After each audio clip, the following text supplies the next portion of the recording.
Hello दोस्तों, एक बार फिर से आप सभी लोगों का YRS क्लास में बहुत बहुत स्वागत है। दोस्तों, इस वीडियो में हम पढ़ेंगे कक्षा 10 विषय गणित यानी मनोहर रे में गणित आपका लगता है कक्षा 10 का। इसके पहले की वीडियो में दोस्तों मैंने आपको प्रश्नावली 1D में प्रश्न नंबर 1 से लेकर प्रश्न नंबर 9 तक अच्छे तरीके से पढ़ा दिया था। आज हम पढ़ेंगे इस वीडियो में प्रश्न नंबर 10 और प्रश्न नंबर 11, जो कि प्रश्नावली 1D में केवल प्रश्न नंबर 10 और प्रश्न नंबर 11 ही होंगे। तो दोस्तों, प्रश्न नंबर 10 आपके सामने कह रहा है, परिमेय संख्याएं 257/5000 के हर को 2 की घात n गुणे 5 घात m के रूप में लिखिए, जहां यम तथा ये निरंतर पूर्णांक है। इसके बाद बिना वास्तु विभाजन के इसका दशमलव प्रसार क्या होगा। यानी दोस्तों, एक परिमेय संख्या आपको दिया है 257/5000 दिया है। जो परिमेय संख्या दिया है ना, इसका हमें लिखना है 2 की घात n गुणे 5 घात m के रूप में लिखना। और किसको लिखना है? हर को लिखना है। तो दोस्तों करते क्या है, तो लिखेंगे यहां पर दिया है 257/5000। अब दोस्तों करते क्या है, 2 की घात n 5 घात m के रूप के बताने के लिए हम करते क्या है, जो संख्या हर में लिखा जाता है उसका दोस्तों सबसे पहले हम अभाज्य गुणनखंड करते हैं। दोस्तों आपको याद होगा जो 5000 है ना, जब इसको हम काटते हैं 2 से कटेगा 3 बार पे और दोस्तों 5 से कटेगा 4 बार पे। यानी दोस्तों यहां से 257/2 गुणे 2 गुणे 2 5 गुणे 5 गुणे 5 गुणे 5। यानी दोस्तों 5000 जो है 2 से कटेगा 3 बार पे, 5 से कटेगा 4 बार पे। यानी दोस्तों यहां से लिख सकते हैं 257/2 3 बार आया है तो 2 को लिख सकते हैं 2 की घात 3 गुणे 5। 4 बार आया है 5 की घात 4। अब दोस्तों करते क्या है, चूंकि हर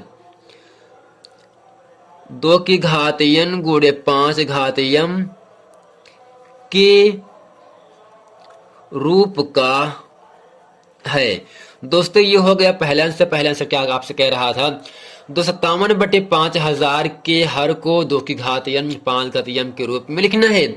अब दोस्तों इसके बाद कह रहा है, इसके बाद बिना वास्तविक विभाजन किए बिना इसका दशमलव प्रसार क्या होगा। अब दोस्तों करते क्या है, बिना भाग दिए दशमलव बताने के लिए जो संख्या हर में होता है, जो घात होता है, पहले हम घात को बराबर करते हैं। दोस्तों यहां पर दिया क्या है, 257/2 की घात 3 है गुणे 5 की घात दोस्तों 4 है। अब दोस्तों याद होगा आपके सामने यहां पर है, तो 5 और 2 दोनों आधार हैं, घात दोनों अलग अलग है। तो दोस्तों दो जो घात है ना, घात को हम बराबर करते हैं। क्या करते हैं, जब प्रश्न में बिना वास्तविक विभाजन के लिए कहे दशमलव प्रसार, तब दोस्तों हमें घात को बराबर करना पड़ता है। तो इसे लिख सकते हैं दोस्तों 257/2 की घात 3 है। अगर हम 2 की घात 1 से गुणा कर दें अंश में, 2 की घात 1 से गुणा कर दें हर में, तो 2 घात 1 गुणे 2 की घात दोस्तों कितना है, 2 घात 3 ही है। और इसके बाद है 5 की घात दोस्तों 4 है। दोस्तों आपको याद होगा जब 257 में हम 2 से गुणा करते हैं तब आपको मिलता है 514 यदि गुणे में आधार समान हो तो घातें आपस में जुड़ जाती हैं। 2 की घात 3 1 4 गुणे 5 की घात दोस्तों 4। अब दोस्तों यहां से हुआ 514 दोनों संख्या की घात बराबर है, 4 4 है ना। यदि घात बराबर हो तब हम आधार का आपस में गुणा कर देते हैं। तो 5 दूनी दोस्तों क्या हो जाएगा आपका 10 की पावर 4। अब दोस्तों यहां से होगा 514/10 घात 4 है, तो घात 4 है का मतलब क्या होगा दोस्तों 4 0 हो जाएगा यहां से, यानी आगे नीचे 10,000। अब दोस्तों करना क्या है, जो दशमलव रूप होगा इसका, तो हर में 4 0 है तब दोस्तों दशमलव के बाद 4 अंक होना चाहिए। तो जो संख्या अंश में है 514। पहले मानेंगे 0, फिर लगाएंगे दशमलव यहाँ पर 0, यानी दशमलव के बाद कितना अंक है 0, यहाँ से 1 0 2 3 4। यदि हर में दोस्तों 4 0 रहे तब दशमलव के बाद 4 अंक ही होना चाहिए। यही दोस्तों 0.0514 जो है इस 257/5000 का दशमलव रूप हुआ। दोस्तों उम्मीद करते हैं ये प्रश्न अच्छे तरीके से आप समझ गए होंगे। अब आपको चलते हैं लेकर प्रश्न नंबर 11 में। प्रश्न नंबर 11 आपके सामने कह रहा है, तो फ्रेंड प्रश्न नंबर 11 आपके सामने कह रहा है, कुछ वास्तविक संख्याओं के दशमलव प्रसार नीचे दर्शाए गए हैं। प्रत्येक स्थिति के लिए निर्धारित कीजिए कि क्या संख्या परिमेय संख्या है या नहीं। यदि यह परिमेय संख्या है और p/q के रूप की है तो q के अभाज्य गुणनखंडों के बारे में आप क्या कह सकते हैं। दोस्तों पहला प्रश्न आपके सामने है 43.123456789। दूसरा दोस्तों आपके सामने है 0.1210 1200 1230 1240 ... तीसरा प्रश्न आपके सामने है 43.123456789, लेकिन 1 से लेकर 9 तक की संख्या में सब के ऊपर क्या है दोस्तों 12 का निशान है। तो दोस्तों आइए चलते हैं हम इस प्रश्न को अच्छे तरीके से हल करते हैं। तो दोस्तों पहला सवाल है 43.1 से लेकर 9 तक है। दोस्तों आपको याद होगा यदि हम इस दशमलव संख्या को परिमेय संख्या के रूप में बदलना हो तो करते क्या है, दशमलव के बाद हम देखते हैं कितने अंक हैं। तो आपको याद होगा 1 2 3 4 5 6 7 8 9। यदि हम इस दशमलव को हटाना चाहें तब दोस्तों बटे में आपका 9 0 से क्या होगा भाग किया जाता है।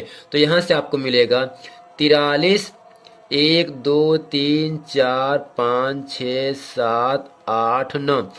दोस्तों दशमलव के बाद 9 अंक हैं तो हर में आपका रहेगा 9 0।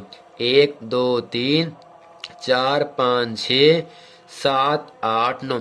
अब दोस्तों करते क्या है 43 1 2 3 4 5 6 7 8 9। अब दोस्तों हर में 9 0 है तो लिख सकते हैं 10 की पावर 9। अब दोस्तों करते क्या है आप जानते हो 10 का गुणनखंड दोस्तों यहां से होता है 2 गुणे दोस्तों क्या होगा 5। 1 2 3 4 5 6 7 8 9।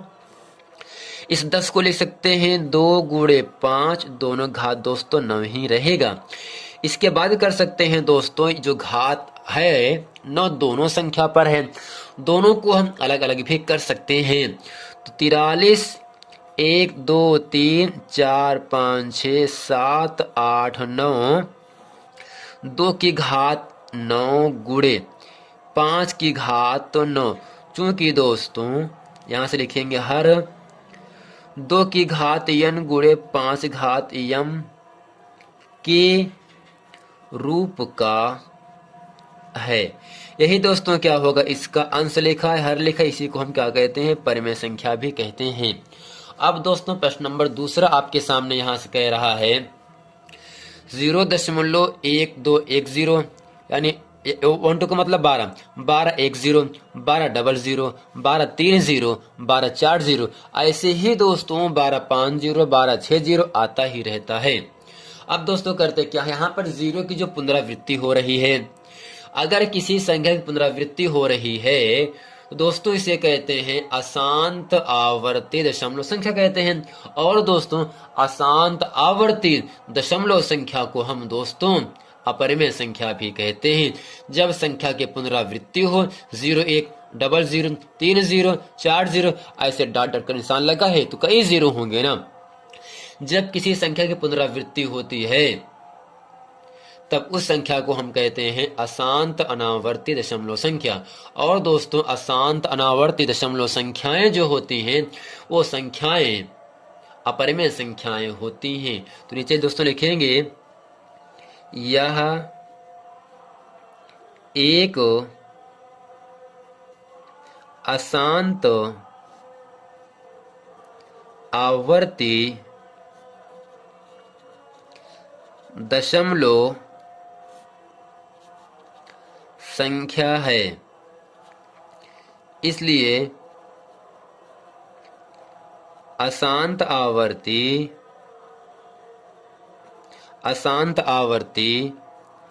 दशमलव संख्याएं अपरिमेय संख्याएं होती हैं।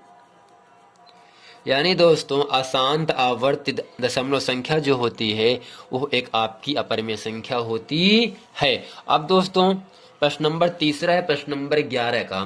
तो इसमें लिखा है 43.1 से लेकर 9 तक, लेकिन 1 से लेकर 9 तक में सबके ऊपर बार का निशान है।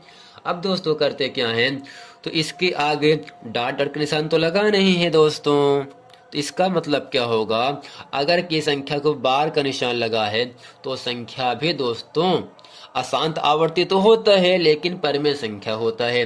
तो नीचे लिखेंगे अतः यह एक परिमेय संख्या है। अतः यह एक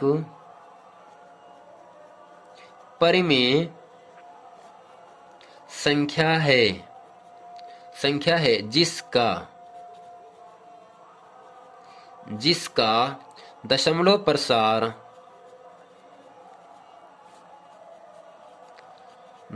प्रसार अशांत आवर्ती है। अशांत आवर्ती है। दोस्तों उम्मीद करते हैं इस वीडियो में प्रश्न नंबर 10, प्रश्न नंबर 11 आप इसे अच्छी तरीके समझ गए होंगे। प्रश्न नंबर दोस्तों 10 में क्यों इतना ही कह रहा था, एक संख्या दिया है 257/5000 को क्या बताना है, 2 घात n गुणे 5 घात m के रूप का बदलना आपको है। अब बदलने के लिए करते क्या है दोस्तों, जो संख्या हर में होता है उसका भाग गुणनखंड किया जाता है। गुणनखंड होता है 2 कटेगा 3 बार, 5 कटेगा 5 4 बार पे, 2 घात n गुणे 5 घात 4। अब दोस्तों बिना भाग दिए जब दशमलव प्रसार पूछता है तब जो घात होता है हर का वो मान बराबर किया जाता है।